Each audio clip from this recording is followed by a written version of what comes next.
Hey guys, Razorblade Mango here, and welcome to the second part of the Kingdom Hearts 3 Spoilercast. And joining me as always is Richard. Hey guys, what's up? The richest man here with Razorblade Mango. Yes, as always. Yes. Yeah. As always. Alright, Yeah. So last time we spoke, we left off on talking about when Sora fights the Demon Tide and beats it using the power of the old Keyblades that are in the Keyblade Graveyard. A spectacular scene, which is one of my probably my favorite moment of the game.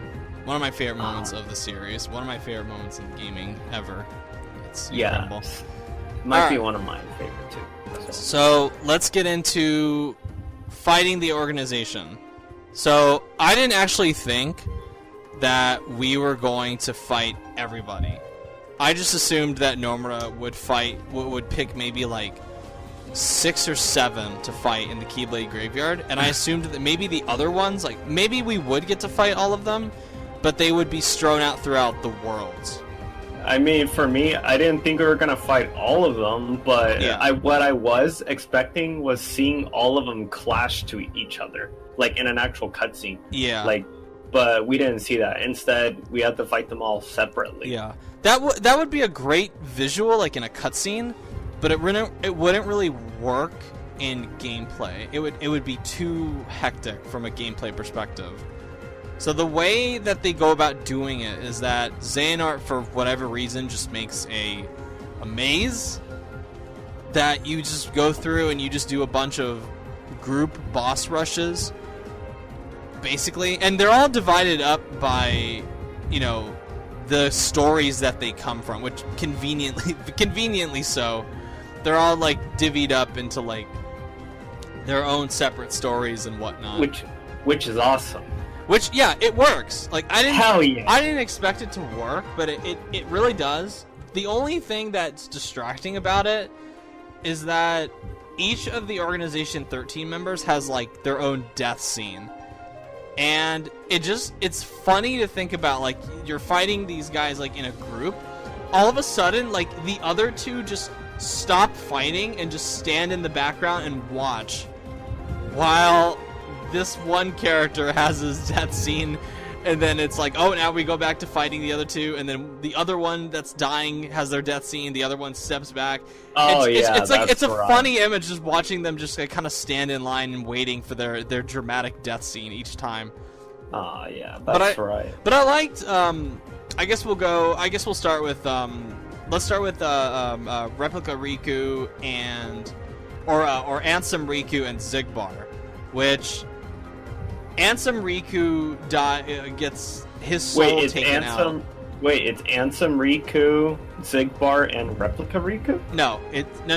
Replica Riku comes out and takes the soul of Riku or whatever. Then the body, or is it maybe it's the other way around, where it's Ansem Riku inside of Riku, and then this is Replica Riku that they're fighting, because Ansem Riku comes out and takes Replica Riku's spirit out of the body.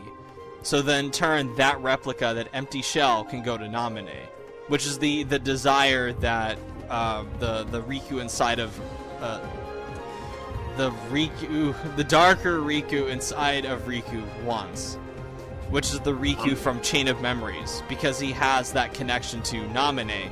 And he wants Namine to have the body so she can be her own person. So that's why he takes the soul out and says, you know, there's somebody that needs it more than I do. And because Riku's like, why don't you take the body? And he's like, no, someone else needs it. And he's referring to Namine. So that's how Namine is able to come back at the end. Oh, Namine. Xigbar basically is just like, fuck you, I'm jumping off of this building, go fuck yourself, and just dies. Like, he doesn't even have, like, he has that moment where he's, like, dying, and he says, you know, like, oh, the reason that I sided with Master Xehanort is because I wanted that Keyblade. And then Riku's like, you're not worthy of that shit. And he's like, as if you'd fucking know. Wait, Xigbar or Lucia? We'll get to that. Let's not jump too far ahead. Adam, I need to replay the game now just to understand everything better. Playing that game once was not enough. Oh my gosh. So he then dies, which I'm like, okay, whatever. He's dead. And, they were all easy. They're all too easy. They are all too easy. It was frustrating. I was disappointed on that part. I wouldn't say it's frustrating. It wasn't frustrating for me, just because fighting 3 people at once, like 2 to 3 people at once, can be irritating as shit. Even if you don't give me that. I'm talking about in theory. But I do think they are a tad easy, where the game almost like plays itself of sorts. Oh, come on. No, I'm agreeing with you. What are you giving this? Oh, come on. I'm agreeing with you. Like the game the game practically plays its No, that's what I'm saying. The game practically almost plays itself when you start getting like party members involved. Like they could, especially like one of them, you can just like step back and have them like destroy one of the bosses. Like, you don't need to do anything. So, there's Xigbar and Riku, Darker Riku, which they get taken care of. Then we move on to the what I like to call the original somebodies from Key, like the 3, Larzine, Marluxia, and Luxord. And their death scenes are interesting, because they, especially Luxord's, when he dies, he gives Sora this card. And he tells him, like, it's a wild card. It might help you turn the tables. And it's like, okay. And I expected that we were going to see, like, what was that card that Luxord gave Sora. But we never find out what it is. And we never see, like, what's on the card. So again, like the star whispering to Sora in the final world. It's something that Sora is able to, like, hear or see, but the player can't see. Which, again, is, like, teasing the future of it. And it's like, okay, like, well, So, Marluxia's he's actually, like, nice for once while he's dying. That's another interesting part. Like, some of these characters, when they die, they're, like, dickheads and assholes. like, Vanitas, Xigbar, young Xehanort, and then there's most of them are pretty a lot of them are pretty regretful. Quite a few of them are like show remorse for what they've done. So why do they do that? Because I think it's the darkness leaving them. Because the darkness, getting the darkness out of them, is what creates the 13 like Keyblades to form like the one big Keyblade that Master Xehanort needs to open Kingdom Hearts. So then Marluxia's like sad, that he's like, oh, I'm dying. Larzine is is nice for once, and she says that the reason she joined up with this whole thing is just so she could follow like one specific person that she likes, and it's heavily implied that it's Marluxia, and it's heavily implied that they've got history back in like the Key days, which they do, but we do not understand the full even like I don't even think Key is at this point where we understand the full context behind Marluxia and Larzine's relationship back when they were somebodies. So that's another thing that's probably going to get some explained whenever in the mobile game. I agree, but still, the fact that you explained it finally, it makes more sense now to me, because I still had no idea, like, why all of a sudden they're like, oh, we're sorry all of a sudden. But it's like, I was always confused about that part, looking back at that. Yeah, because it's the darkness leaving them. That's why they get all, like, regretful like that. No, yeah, of course. So then we get to Aqua and Ventus versus Vanitas and Terranort, I guess. I'll call that was my favorite. That was my favorite. Yeah, hell yeah! I thought of you because I beat the game I beat it like way before you did, and I saw saw that scene way before you did. I saw that. I was like, hell yeah! And I was like, yeah! I was like, okay, this is pretty satisfying. Like seeing, even like when Vanitas dies, like Vanitas, like that's like one of the more interesting deaths too, because Vanitas just accepts that he's darkness. He's just like, I'm darkness. Like that's just what I am. And I like being darkness. I don't want to be a part of the light. The light's stupid. And they're just like, okay, I guess they like Ventus just accepts it. And he's like, all right, whatever. And then Sora's reaction when he sees Vanitas' face, which I still forget why Vanitas looks like Sora. I kind of forgot. There's a comment by one of my subscribers on the Dive to Heart, the Dive into Kingdom Hearts podcast that we did on the Birth by Sleep. So if you want to find out, there's a comment there that explains it pretty well. Oh, I didn't look at that. Well, thank you. You're welcome. That was. So then Vanitas gets taken care of, and then we get to Terranort, which Terranort, he starts Terra starts like fighting within him, and then like the full Xehanort just blows through, and then he's like, ha ha ha, and he summons these chains to like string up Aqua and basically just like, and Sora, and just like shaking Aqua and Ventus around like ragdolls, which is kind of creepy, just the way he's just like casually just like, ah ha ha, and just like shaking them around, and is about to like throw them to their deaths on the ground. So then, in one of the biggest reveals in the game, Terra's heart is inside of the Guardian. And if you don't know what the Guardian is, it's the Heartless that Ansem has. Like the big like blue-purple looking thing behind him whenever he fights. Wait, Terra's heart was in there? Yeah. They explain it in the game, Richard. They show it. Adam, this lore is too convoluted. No, it's not. It's in the game. It's right there. But you gotta understand me, man. My reading comprehension isn't the best like yours. It's not reading comprehension. It's like they show it.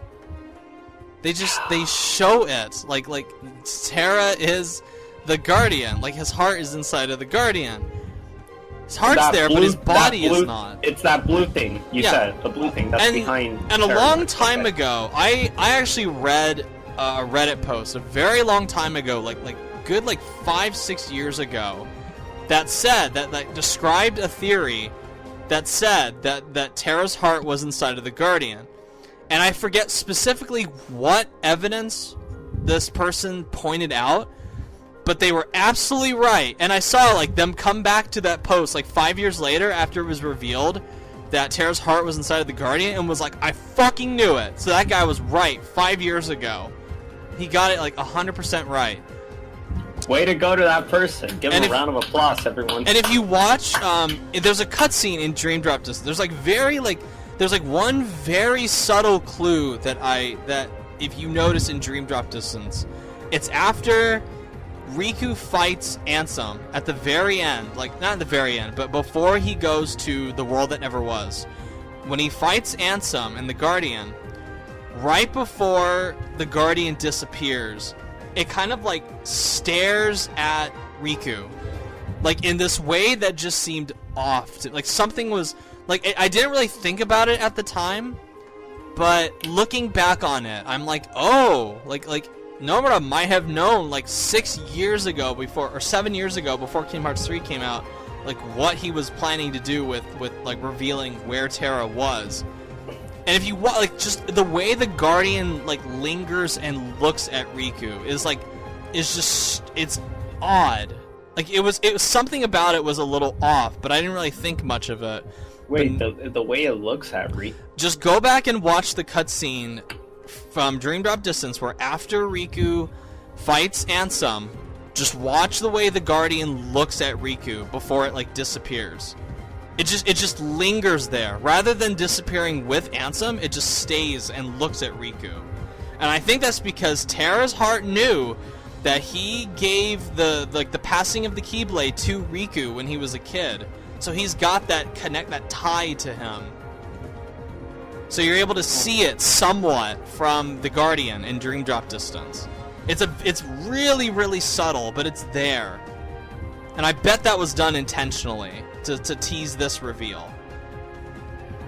Oh, wow. So this was the moment that was great, because Terra finally is like, fuck you, Xehanort, get the hell out of my body, and grabs Terranort and just like squeezes him. And Sora does the Keyblade, he puts Terra's heart back into his body and just like banishes Xehanort permanently from his body. And finally, after fucking 8 years, Aqua, Ventus, and Terra are reunited. Like, at long last, all three of them are reunited. Hell yeah! I geeked out to that part. I was like, hell yeah! I was very happy to, even though Birth by Sleep's not my favorite Kingdom Hearts game, that moment was very nice to see. That was my favorite. That's still my favorite Kingdom game. Hell yeah! Sorry, I had to geek out. You know how much I love that game. I know. So then we get to the Sea Salt Trio, which for me, that was like the best part. Like one of the best, maybe next to only the Demon Tide fight. That was my favorite part of the game, where it's Kairi and Axel versus Xion and Sayax, or Isa, or whatever, Sayax. I'm gonna call him Sayax. So Sayax and Xion versus Kairi and Axel, and then Sora comes in.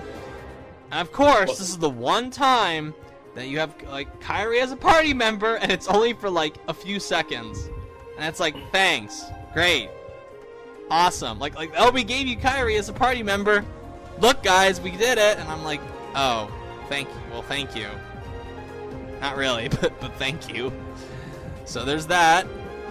And then Xemnas comes into the equation, and Xemnas is like, you're a piece of shit, Axel, you're useless, like, what the fuck are you doing?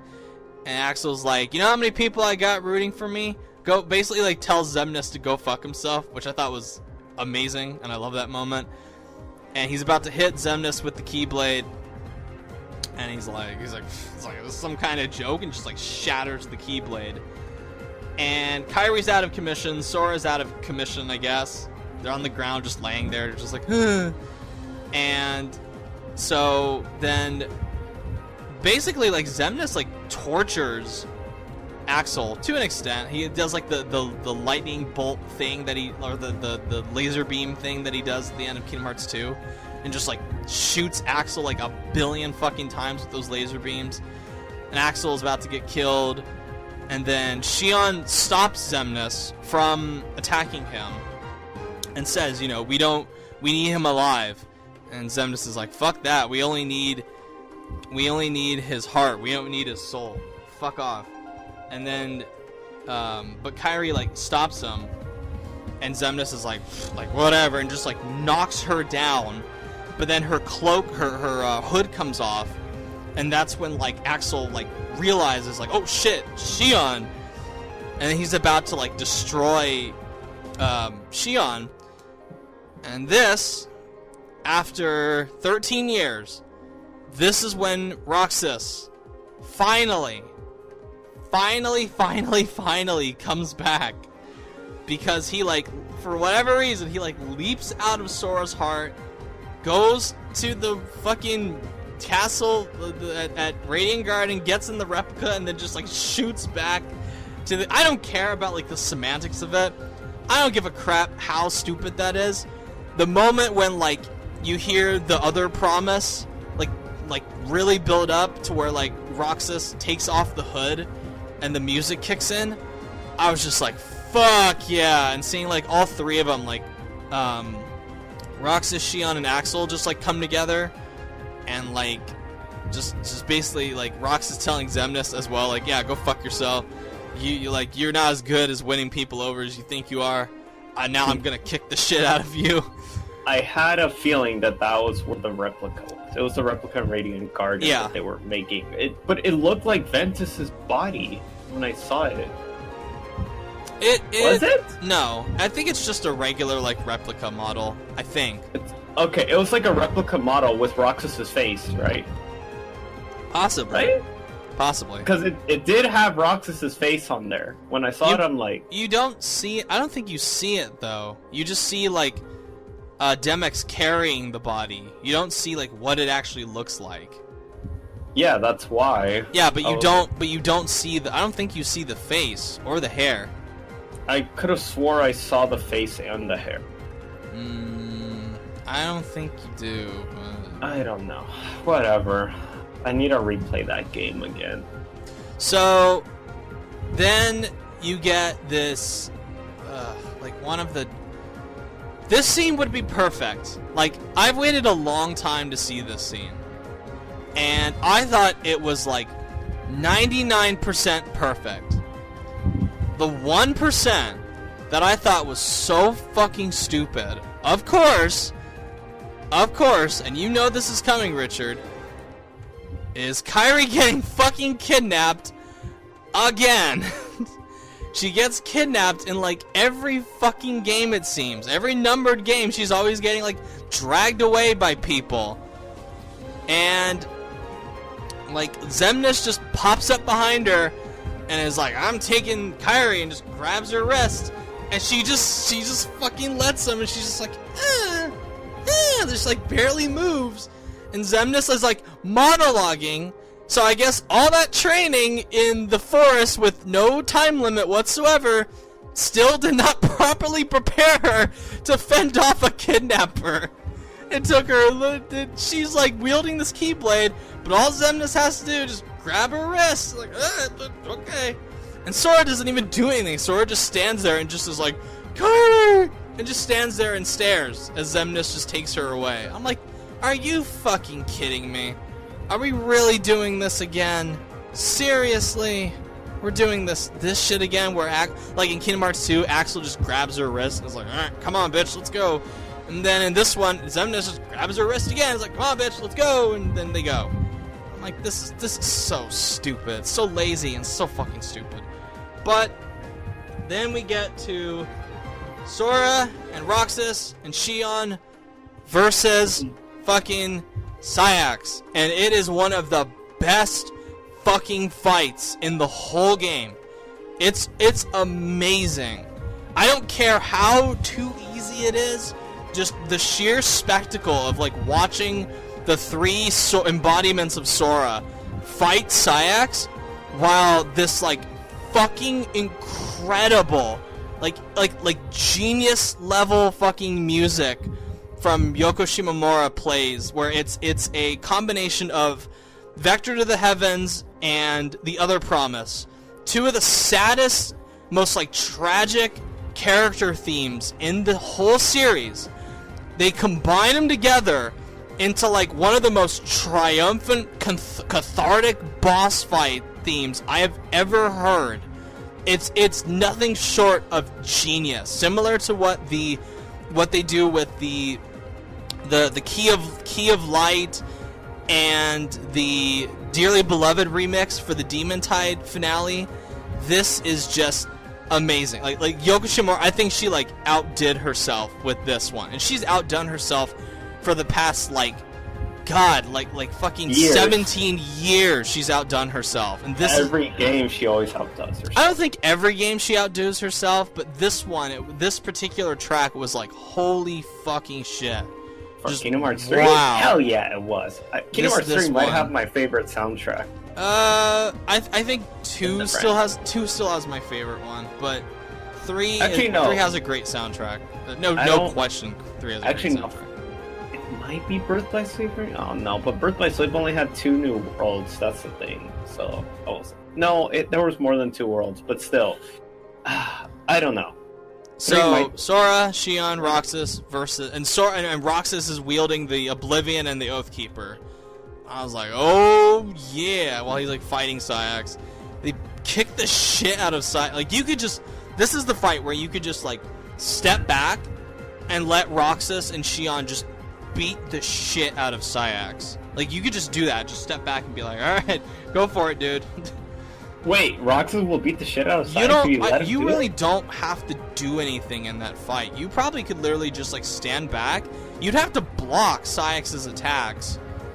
But you could probably just let Xion and Roxas just go at it and kick the shit out of Sayax. Hell yeah, let's go, Roxas. So then Sayax dies in quotation marks, Isa comes back later. Oh, Isa comes back later, but Axel, is like, why the fuck did you become such a douche? And Sykes is like, oh, I was jealous that you found new friends and left me and that unknown chick to let us go. And Axel's just like, well, dude, I never let you go. I just, you changed. You became a bitter piece of shit. We get Isa. He dies. Sora goes off to find Kairi. And then, hold on. So then, before we get to that, it ends with Axel and Roxas. They're all reunited, and then in a moment that I think reflects how the Kingdom Hearts fan base has felt over this moment, Xion just starts crying with joy, like flat out crying with joy, and I just lost it during that part. I was just like weeping bitch all over again. You were crying? Yes! Okay, remember, Kingdom Hearts 2 was my big into the series. So I have a very, personal connection with Roxas. And seeing him come back and be reunited with Axel and Xion the way things were before, the Organization XIII, fucked everything up, made me extraordinarily happy. And I thought that scene, like I said, almost perfect, almost perfectly done. The reunion itself, I thought was perfect, but that scene, 99% perfect. The 1% outlier being Kairi's retarded kidnapping.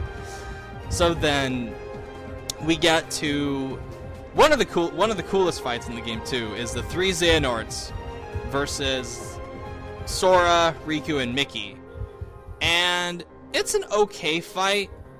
It's a little too hectic. It's too easy, like you said. But I'm letting it slide because when you're fighting 3 of the final bosses of the past games, it's okay, this has to be manageable in some way. Hell no, I disagree. Why? I disagree. Why? I disagree. I want it challenging. The death scenes here are also really good. Young Xehanort just basically flips off, metaphorically almost flips off the group and is like, alright, peace out, going back to my time. Sora, go fuck yourself. Riku, suck my dick. Mickey, you're an asshole, bye. And just disappears, which I thought was hilarious. And it makes sense. It makes sense for young Xehanort's character because he's always been this cocky little shit, and it just makes sense that he just pieces out and it's just whatever, fuck you guys, bye. I love that. Oh, yeah, of course.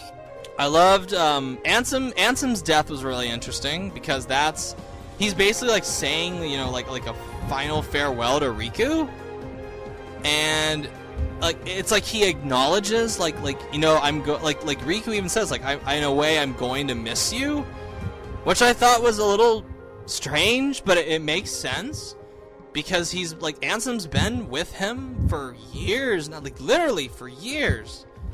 And having Ansem basically now that the darkness is out of him, Ansem tells him I've watched how strong you've become, and it makes me proud almost that you've become so strong. And I'm like, that would be heartwarming if it wasn't fucking Ansem telling him this. But well, yeah, that doesn't make sense. No, it makes sense because now that the darkness is out of him, this way, seeing Riku become a stronger person. Ansem's been with him for so long that he's able to say it now because it's oh, well, yeah, okay. But that doesn't make sense if Ansem is Xehanort's. No, because the darkness is out of him now. So he's his own person, but now he's going to die. Oh shit. Yeah. That makes sense. Okay. It's the same thing with Xehanort when he becomes he becomes remorseful as well. Okay, let's not get there yet. We're still. Why? You didn't explain Xemnas. I mean Xemnas. Sorry. I didn't mean Xehanort. Xemnas, where Xemnas basically says, oh well, the first feeling I have in years, and all I'm feeling is regret, and I'm oh, that's interesting. That's That's cool, I guess. Yeah. I guess. He says, like, well, he even, like, when they fight him at the end of Kingdom Hearts 2, he says, you know, like, no matter what misery befalls the world, I cannot feel a thing. And now that he's no longer has the darkness with him, he's like his own person now, he can feel sorrow, and he feels regret. That's, like, the very first thing that he feels. So he dies, but he dies, like, remorseful of it, similar to, like, Luxord and, God, what's the other one? Marluxia and Larzine and all them. He's that way too.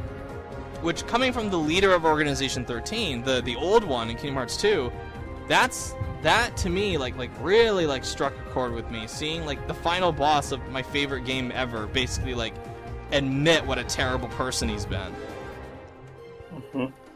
So then we fight them and we win, and then we get to Kairi dying, which, okay, I've already gone on my rant about this, which you can listen to in a separate video.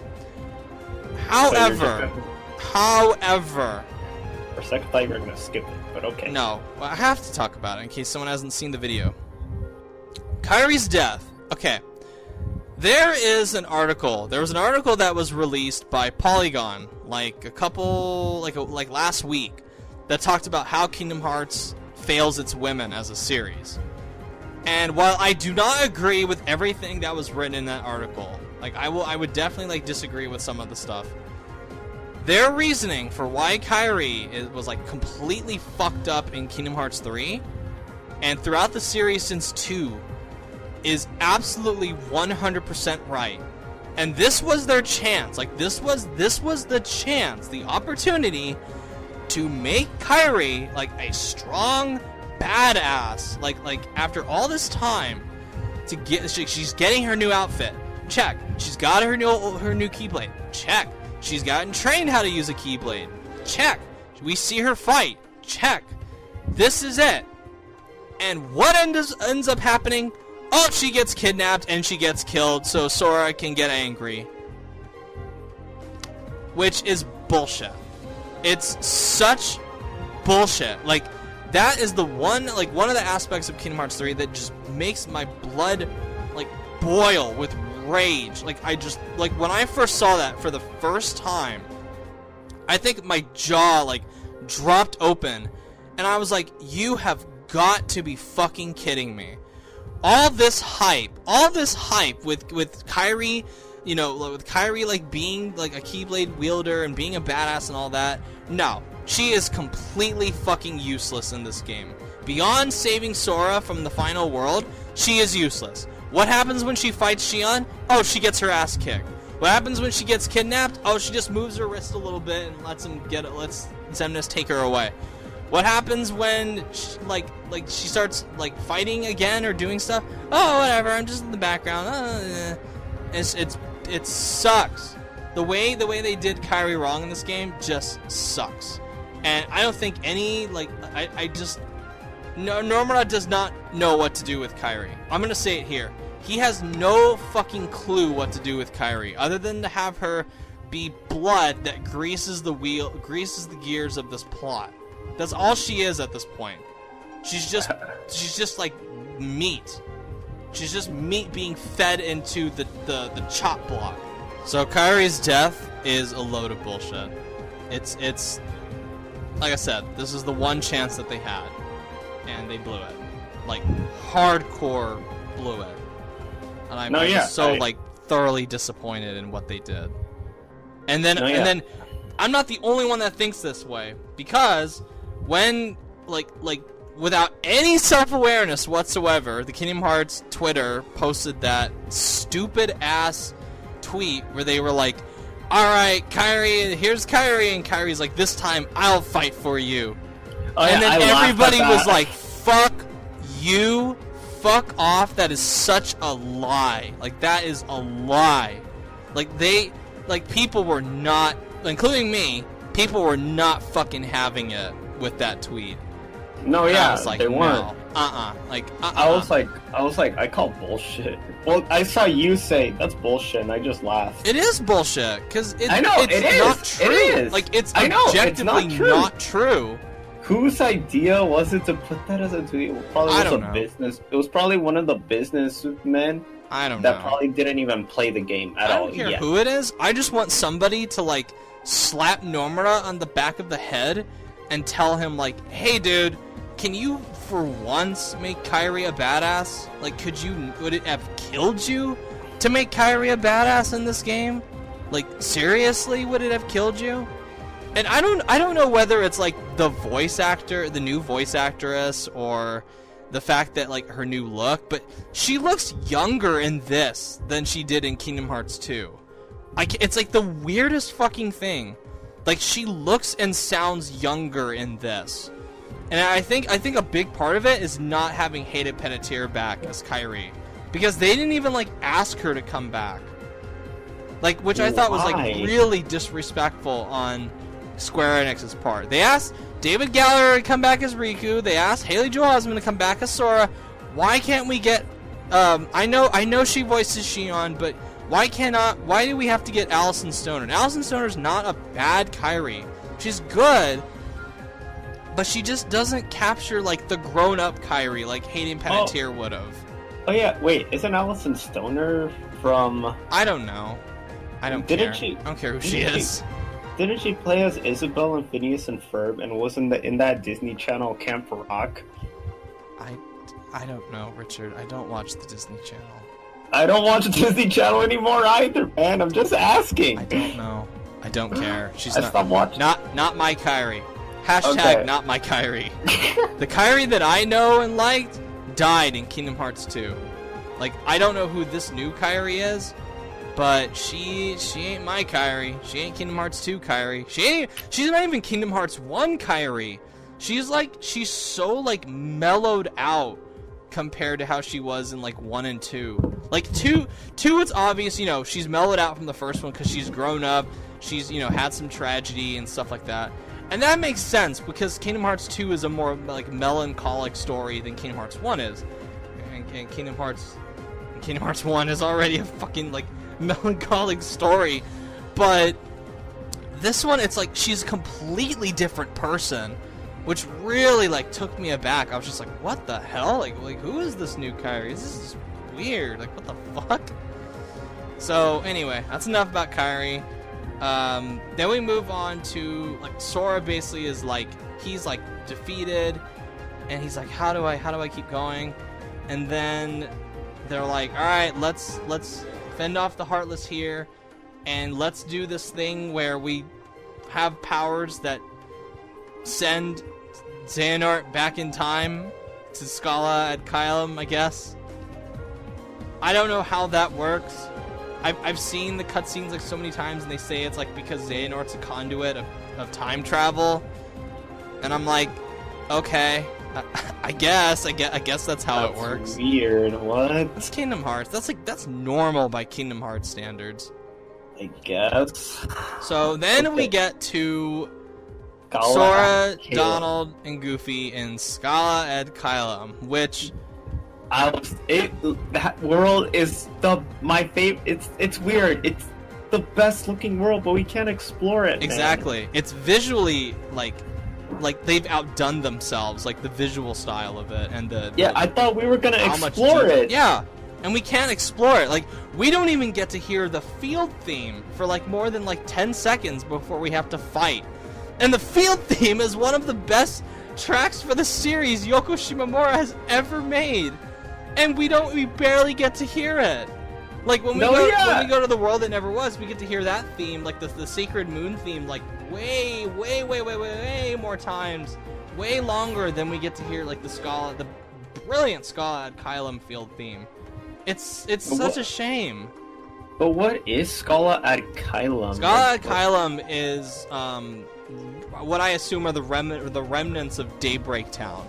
Because you see, when you're like in one part, you can see the clock tower from Daybreak Town, from Key. Yeah. So it is the remnants of Key, that world. So it's like whatever So it's like Daybreak Town destroyed and it's rebuilt. It's like rebuilt on the grave site of Daybreak Town. So it's kind of like what happened with Castle Oblivion and not exactly. Because there's like no remnants of the Land of Departure within Castle Oblivion, but there's remnants of Daybreak Town within Scala at Kylum. Okay, so it basically is Daybreak Town, but it's like it's grave stuff. Pretty much, but it's still like it's still its own thing compared to Daybreak Town. It's a world where Keyblade masters go to train, because that's where, Master Ericus comes from, that's where Xehanort comes from, and that's how they met as kids. They met in Scala ad Kylum, like that scene in the very, very beginning where they're playing chess and talking about, the prophecy. That's in Scala ad Kylum. And it's a beautiful world, and it was initially called like Cable Town for many years. And now its official name is Scala ad Kylum, and I'm like, okay, that's pretty cool.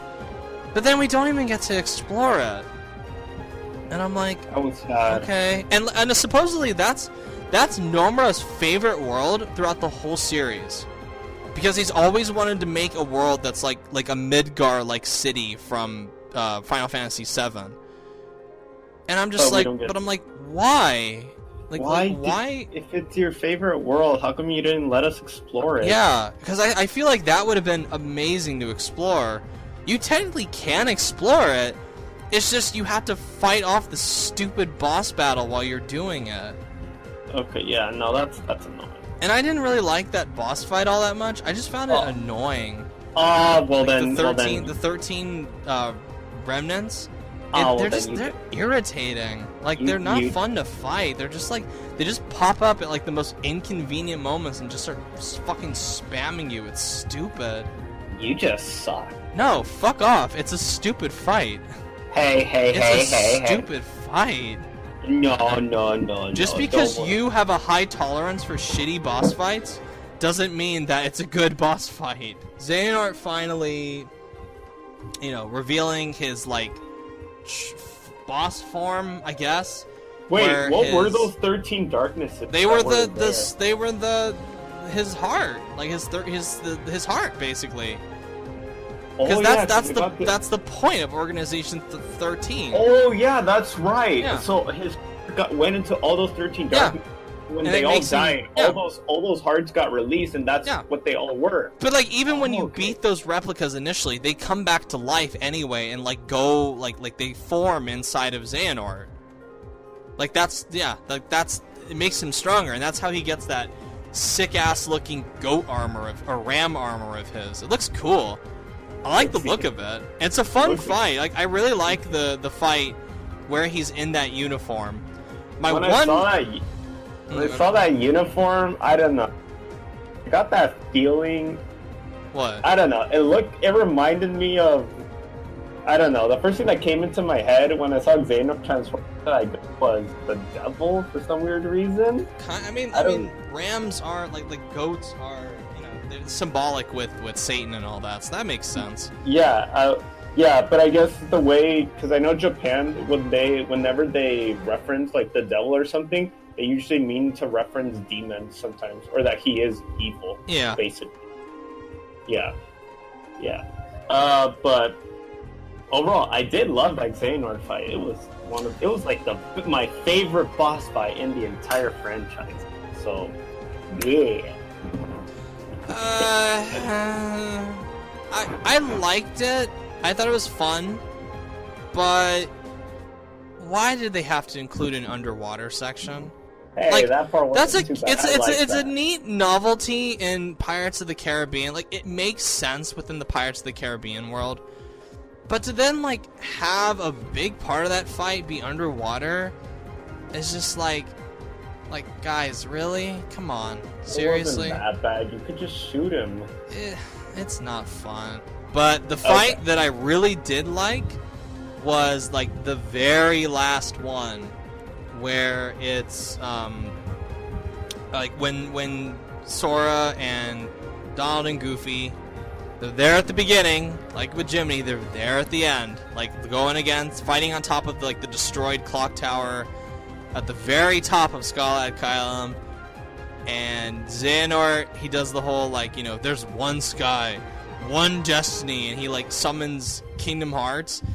And when the music kicks in, oh my god, like when it's like the dun dun dun dun dun dun dun, like that kicked in, I was just like, yes, when that happened. Like I think I said that like out loud. I was like, yeah, when we get that boss theme.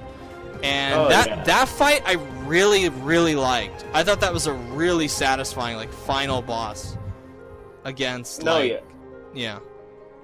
No, yeah, but the fact that you had to transform to the heart. That was tricky. That was the one part that gave me trouble with it. Yeah, I had trouble on it too. And the fact it took me a little bit to figure out, but I got it eventually. No, yeah, I did too. Eventually, and then Donald and Goofy kept dying, so you weren't able to get healed. And that was the thing. Every time I was around that fight, I kept waiting. When all my magic was gone, I kept relying on Donald to heal me. I'm like, Donald, heal me, quick. Come on, heal me. And then finally he does. I didn't rely on Donald. I had my potions. I had my Curaga. I was good. I was good. I don't remember if I used potions, but whatever. But I love and I also, like, one of my favorite moments in the game is also when Xehanort, like, just the image of, like, Xehanort summoning like the full Kingdom Hearts, like the big like heart-shaped moon, and then you fight him like with that like in the background, was just like, oh my god, like yes, that's like an amazing visual with those two fighting within the moonlit shadow of Kingdom Hearts. Just wow, incredible.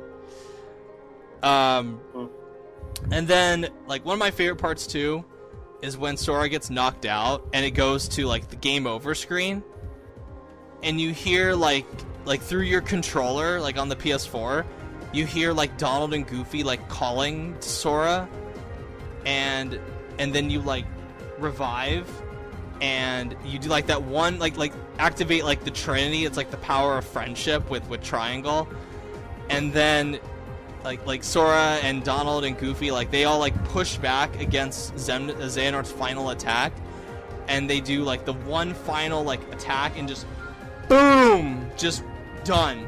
He's defeated. Oh yeah. But it's over, Xehanort. It's incredible, that part. I love that detail of like the voices coming through the controller, the PS4 controller. I just like the way Sora just, it's over, Xehanort. It's all over, Xehanort. Oh yeah. Going back to the boss fight though, one thing I did like about Xehanort when he would say, "Just let it in, boy." I thought that was a bit cool. I just liked, like, I mean, the Rutger Hauer passed away unfortunately like a couple weeks ago, and he voiced he took over for the late Leonard Nimoy for his Master Xehanort. And I thought he did a really good job with like the line delivery. It's not quite Leonard Nimoy, but he sound like when he says like when they're about to fight like the three Xehanorts, when he's like it's like we're gonna get you, and he's like, perhaps, that is, if you can survive that long. And I thought like the way he delivered that line, I was like, ooh, that's good.